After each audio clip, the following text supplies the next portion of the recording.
Don Chamberlain, Great Wave Engineering here again, down at Kevin's Genki Koi.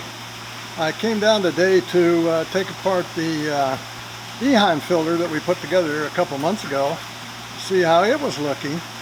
As luck would have it, it turns out the pump gave out on that about a week ago, and so I didn't have to go through all the agony of trying to get the thing disconnected. And so here it sits, so we'll get the water out of it and take a look at that media, see what we got here. So as we look into the top of the filter, we can see it's a lot cleaner than the flue balls I had on my quarantine tank. That's probably because the fish load and the amount of debris is a little more typical of your typical aquarium in this situation than it was in mine. So that's good news to see that that looks pretty clean yet. So there we've got all the media dumped out, and it's looking pretty darn good. Maybe just a little bit of debris here and there, but in general it's looking real clean, so that's good news. Here we've got the fine filter mat, and it's a little hard to see here. There we've got a little better contrast. You can see a few flakes of media on top of it. This is the media side. Let's take a peek on the other side.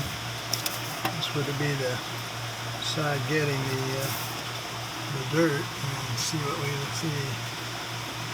Now it doesn't look half bad either. That's very encouraging. Here we've got the medium builder. There we go. We get a little better light back there. All right.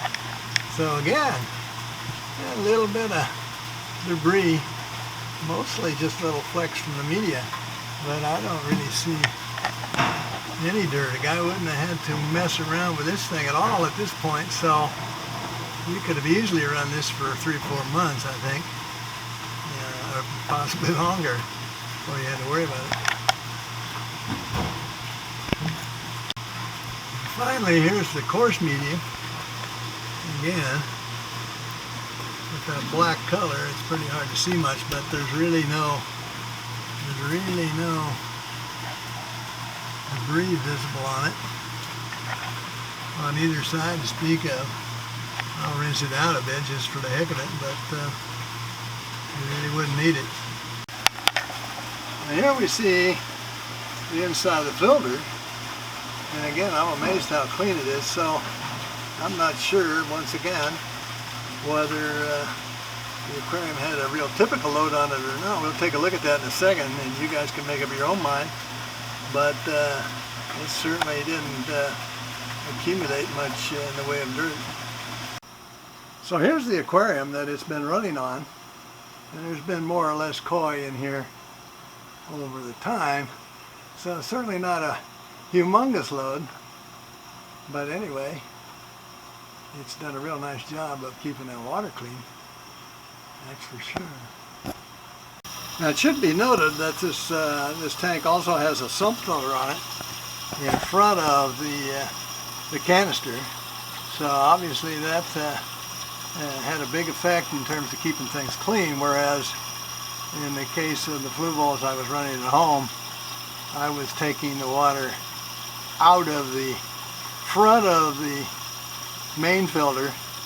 In this case, it was picking up in the after the sump had done its job and filtering a portion of the water and then returning it back to the sump. So I'm sure that had a big effect on how much dirt that filter actually saw, but it was clearly able to handle whatever it did see with no problems. And I could imagine how that thing could have run at least a year before anybody had to mess around with it if the motor hadn't given out.